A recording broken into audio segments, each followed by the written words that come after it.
Au nom du Père, du Fils et du Saint-Esprit, ainsi soit-il.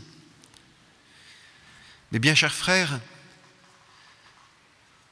en cette fête de la Pentecôte, si importante pour l'Église, on ne peut que prier humblement pour que le Saint-Esprit descende en nous, descende dans son Église qui en a tant besoin. Plus on est dans un monde où seul l'humain accapare les consciences, seules les données matérielles, les données sociologiques ont un intérêt dans l'esprit des gens, eh bien plus on a besoin justement d'être élevé. Et vous-même, catholiques, il faut le demander en cette fête de la Pentecôte et il faut en prendre conscience. On est trop matérialiste.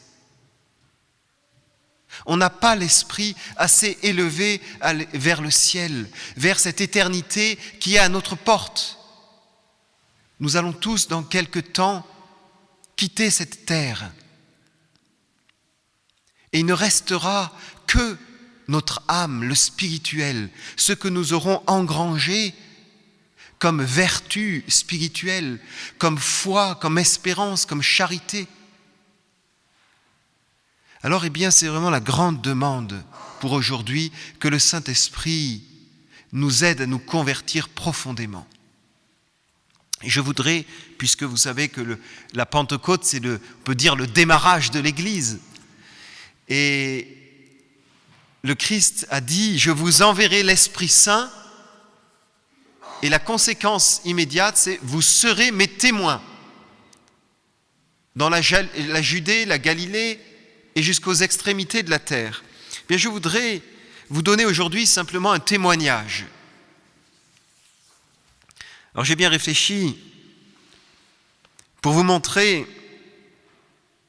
la présence et l'efficacité du Saint-Esprit dans l'Église. J'aurais voulu vous donner quelques témoignages de notre ministère actuel et en réfléchissant, je me suis dit qu'il ne vaut mieux pas. Je vais donc vous donner un témoignage un peu plus ancien, ne vaut mieux pas par esprit de discrétion. Je voudrais donc vous donner et vous lire simplement quelques extraits d'un témoignage d'un monsieur qui a été touché par le Saint-Esprit et qui s'est admirablement orienté vers Dieu, converti. Ce monsieur s'appelle André de Baviers, et il a relaté ce témoignage dans un petit ouvrage qui s'appelle « De Genève à Rome par Cantorbéry ». Je le cite. « Je suis né dans le protestantisme. Je continuais à m'appeler chrétien, mais je ne reconnaissais aucune autorité en dehors de ma propre conscience et aucune révélation en dehors de l'expérience religieuse. Je reconnaissais dans le Christ une personnalité assez unique, mais je lui refusais tout caractère surnaturel.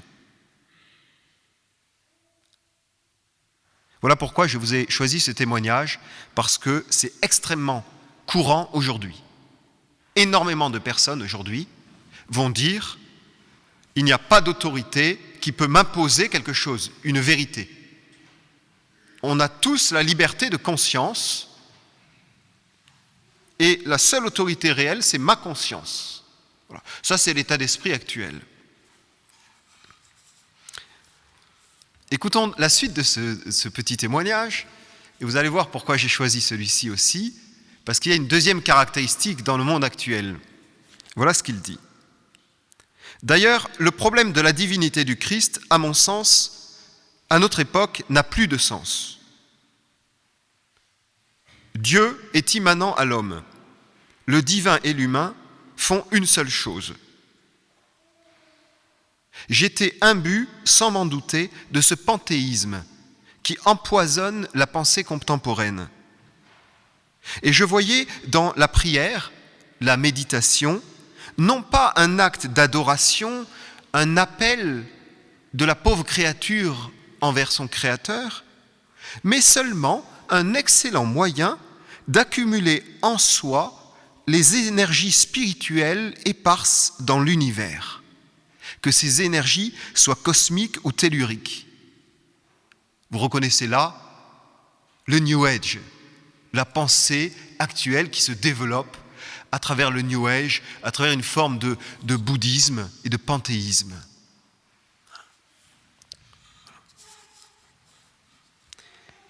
J'avais perdu, au fond, toute notion de la transcendance de Dieu et tout sens de surnaturel. Jamais je n'ai pensé que Dieu pouvait avoir des droits. La religion, d'ailleurs, étant essentiellement une vie, peu importe ce qu'on croit, pourvu que nos expériences religieuses soient fortes. Vous voyez là un esprit qui est imbu de ce qu'on appelle le modernisme, tel que décrit par saint Pie X dans l'encyclique Pascendi. Il continue en disant « Quant au catholicisme, il incarnait tout ce que nous détestions. L'Église romaine ne faisait-elle pas peser un joug de fer sur les esprits ? Elle était la plus fidèle alliée de toutes les réactions et de toutes les tyrannies. Heureusement, l'Église mourait lentement mais sûrement, décrépite et impuissante. D'ailleurs, je pensais que l'esprit moderne était incapable de s'intéresser aux quelques rites vieillis qui composaient son culte. Du reste, j'ignorais parfaitement en quoi consistaient ces rites. Et j'avais, comme presque tous les protestants, des idées absolument fausses sur tous les dogmes du catholicisme, et je n'avais jamais songé à les vérifier. Voilà le point de départ. C'est intéressant parce qu'il résume en lui tout ce qu'on voit aujourd'hui. Et ensuite, comment s'est passée cette conversion ? Je partis pour la faculté de théologie anglicane du King's College à Londres. Et là, je fus étonné. Je le fus bien davantage lorsque je connus les idées de mes camarades. Leur foi était dogmatique. Donc, ce sont des étudiants anglicans. Pour moi, l'Église visible n'était qu'une machine politique et administrative, tandis que pour ces étudiants, elle était le corps mystique de Jésus-Christ, son épouse. Elle était habitée de l'Esprit Saint.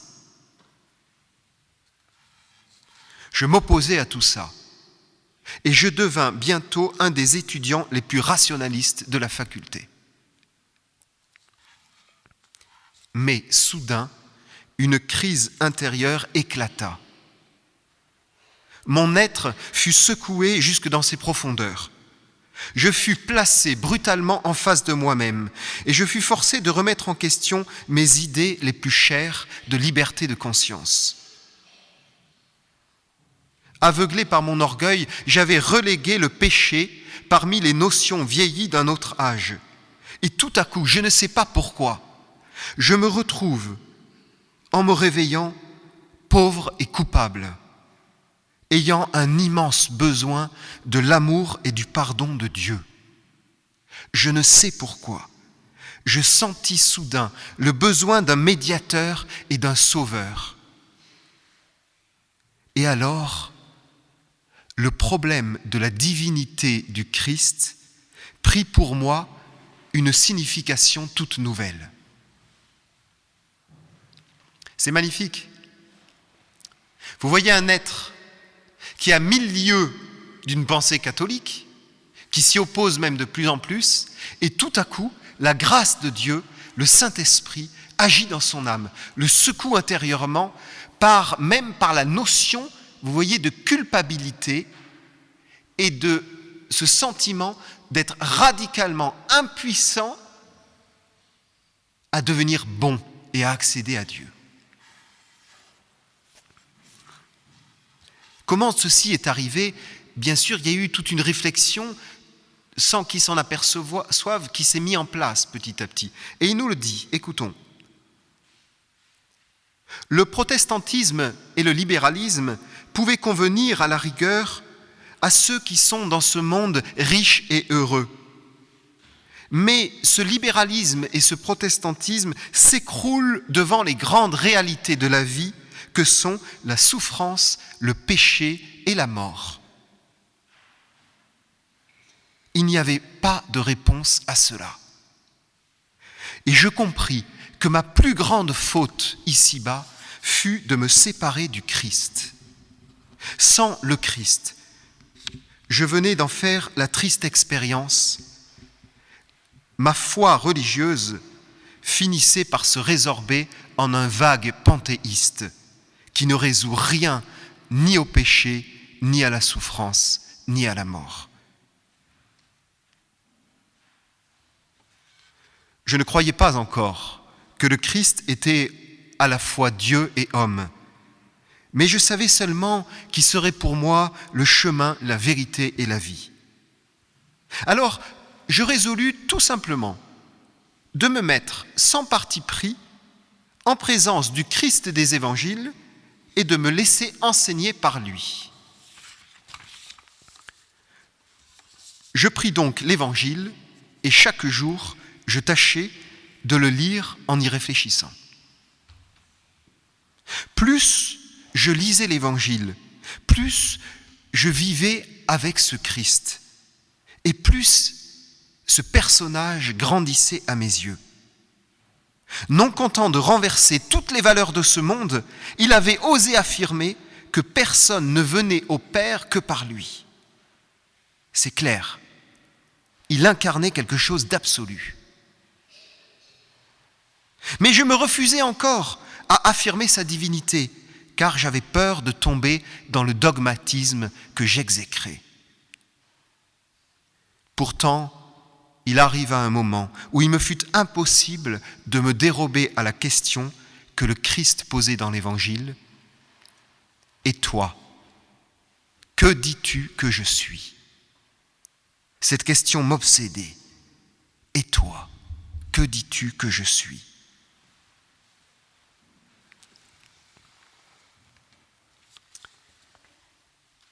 Un autre événement m'aida à avancer.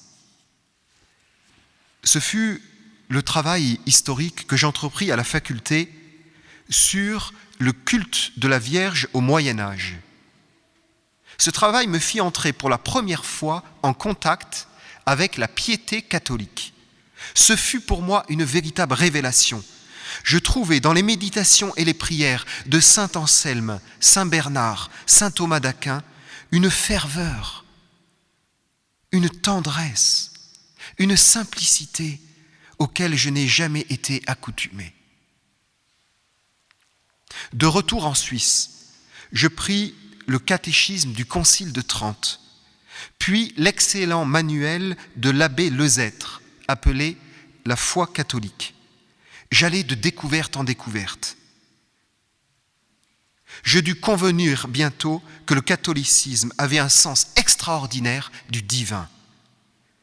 Nulle part que dans le catholicisme, Dieu n'était à la fois aussi transcendant et aussi immanent, aussi distant et aussi proche. Il était l'unique, l'inaccessible, l'ineffable, le mystère transcendant, la Trinité. Le Seigneur disait « Je suis celui qui est » à Sainte Catherine de Sienne, et tu es celle qui n'est pas.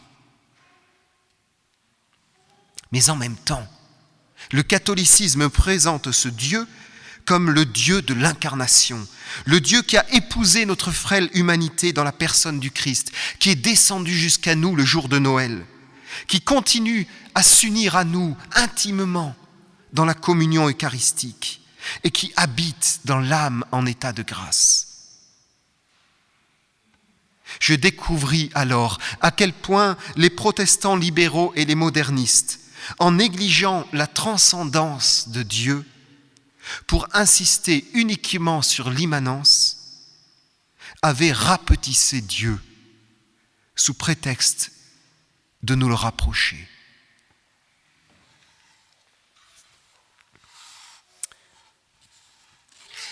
Vous voyez un peu, mes bien chers frères, comment l'Esprit Saint guide une âme.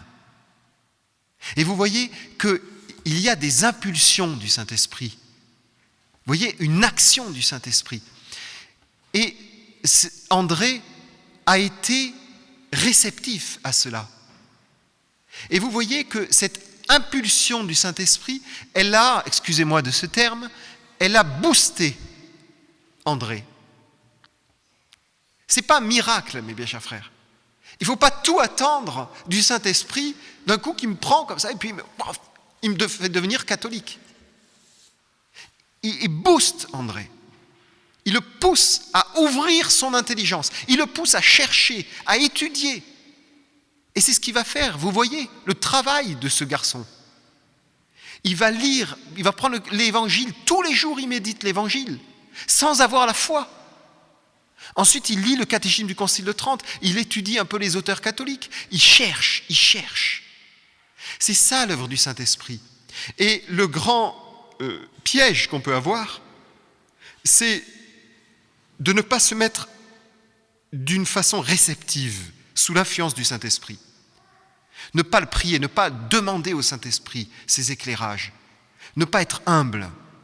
Ça, c'est le premier piège. Et le deuxième piège, c'est tout attendre du Saint-Esprit et se mettre dans une chaise longue et ne rien faire. Non, le Saint-Esprit nous pousse à avancer, à chercher.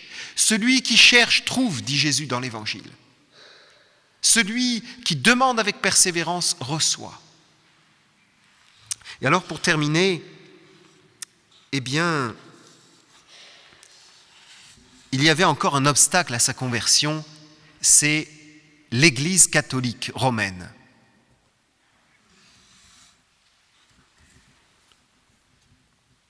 Et il fallait passer cet obstacle. Voilà ce qu'il dit. Je condamnais comme une véritable abdication la soumission des catholiques à Rome. Ce qu'on appelle le dogmatisme de Rome. J'avais toujours oublié que l'Église, aux yeux d'un catholique, n'est pas une organisation administrative créée par les hommes, faillible et caduque comme eux. J'avais toujours oublié qu'aux yeux des catholiques, l'Église est l'épouse du Christ, qu'elle est animée et dirigée par le Saint-Esprit. Étant partie d'une fausse anthropologie, en concevant l'Église comme une barrière interposée entre l'âme et Dieu, empêchant l'âme de communiquer directement avec Dieu. Lorsque j'eus compris ce qu'était vraiment l'Église catholique, aux yeux même des catholiques, je compris qu'elle n'était plus une barrière, plus un obstacle. Comme la maman n'est plus un obstacle et une barrière entre les enfants et le Père. Oui, l'Église est véritablement l'épouse du Christ, celle qui rend les enfants semblables à son époux. L'Église est dirigée par le Saint-Esprit. Elle est l'instrument du Saint-Esprit qui me permet d'accéder à Dieu. Et voilà comment il termine. De même que le membre uni au corps subit directement l'action de l'âme qui gouverne le corps, de même le chrétien uni à l'Église catholique subit directement l'action du Christ qui gouverne l'Église. Et je découvrais que l'expérience et l'histoire donnaient raison au catholicisme. Car c'était justement dans l'Église romaine que l'on trouvait les âmes qui avaient eu la vision la plus directe de Dieu. Des saints comme saint François d'Assise, sainte Catherine de Sienne, sainte Thérèse, qui avaient reçu d'admirables révélations, se distinguaient pourtant également par leur obéissance scrupuleuse à la hiérarchie de l'Église. Ainsi, le dogme m'ouvrait des perspectives infinies. Ce dogme était grand. Voilà tout ce chemin de conversion d'André de Bavière. Petit témoignage en cette fête de la Pentecôte, mes bien chers frères, qui, j'espère, nous éclaire nous-mêmes sur la façon dont le Saint-Esprit s'occupe de nous, s'occupe de l'Église, s'occupe des athées, des agnostiques, de tous ceux qui n'ont pas la foi catholique. Alors, en cette fête de la Pentecôte, prions avec ferveur pendant cette messe, afin que le Saint-Esprit fasse la même action en nous, autour de nous et dans son Église tout entière, au nom du Père, du Fils et du Saint-Esprit, ainsi soit-il.